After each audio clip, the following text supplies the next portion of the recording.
Hello friends, আজ 7ই April বিশ্ব স্বাস্থ্য দিবস।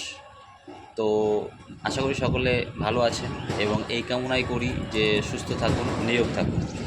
আর তার জন্য আমাদের প্রত্যেককেই সকাল হোক, সন্ধ্যে হোক, যে কোনো সময়ই হোক, একটু নিজের জন্য টাইম বার করে 20 থেকে 25টা মিনিট সময় বার করে একটু জগিং বা ওয়াকিং, সামান্য ওয়ার্কআউট বা কিছু ফিজিক্যাল এক্সারসাইজ বা যোগা, যে কোনো কিছুর সাথে যুক্ত থাকুন, তাহলে আমাদের শরীর ভালো থাকবে।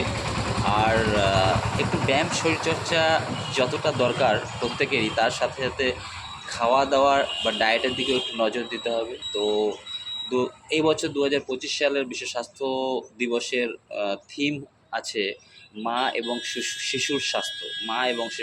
তো আমি বলবো প্রত্যেককে, পুরুষ বা বাবাদেরকেও শরীর ভালো রাখতে হয়। প্রত্যেকেই নিজের জন্য সময় করে কিছুটা সময় দিন, একটু শরীরটা খাটানোর জন্য, শরীর থেকে ঘাম বার করার জন্য। আর সকলেই বলবো খাবারের দিকে নজর দিন। তো মা আর শিশুদের জন্য শরীর যদি সবচেয়ে নজর দিতে হয়, সেটা বিশেষ করে ভারতবর্ষের বেশিরভাগ মায়ের, প্রত্যেকের বলবো না, বেশিরভাগ পার্সেন্টেজ মায়েদের শরীরে আয়রনের ডেফিসিয়েন্সি আছে, আয়রনের ঘাটতি আছে। তো এই জন্য আয়রন জাতীয় কিছু খাবার একটু খাওয়ার চেষ্টা করবেন।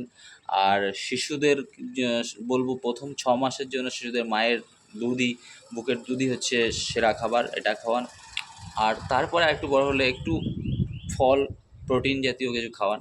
আর মায়েদের আয়রনের ব্যাপারে বলবো যে আয়রনের ঘাটতি মেটাতে যে সরকার থেকে যে বড়িটা দেওয়া হয়, আয়রনের বড়ি, সেটা খাবেন। আর তার সাথে সাথে একটু কিছু আদার্স ফল বা সবজি যেগুলো আয়রন বেশি পরিমাণে পাওয়া যায়, সেইগুলো একটু খাওয়ার চেষ্টা করবেন। যেমন আছে পালং শাক আছে, পালং শাক, এবং আর সবজির মধ্যে আরও কিছু পড়ছে যে আপনার কলা ফল, কলাতে আছে, আয়রন বেশি পরিমাণে আছে।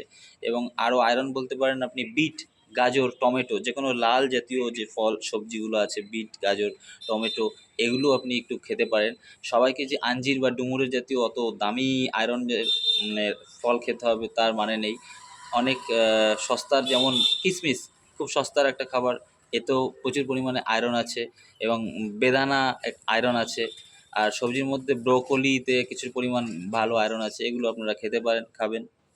আর সবচেয়ে বড় কথা, আমরা তো রান্না করে সব কিছু খাবার খাই। তো সেই রান্নাতে তেল মশলা আসে। জানেন সবাই যে তেল খাওয়া কতটা শরীরের পক্ষে ক্ষতিকর। তাই আমি বলবো যে প্রত্যেককেই যে খাবারের কিছু একটা পার্সেন্টেজ এভাবে কাঁচা খাবেন। যে সবজিটা আপনি রান্না করবেন না ধুয়ে, এটা যেমন ভেন্ডি, কিছু পরিমাণ কাঁচা খাবেন। কাঁচা খেলে কী হয়, আপনি দেখবেন যে একটা নতুন প্রাণ শক্তি ফিরে পাবেন, নতুন একটা আমেজ, অন্য ধরনের। তো যে কোনো কিছুই কাঁচা খাওয়ার চেষ্টা করুন।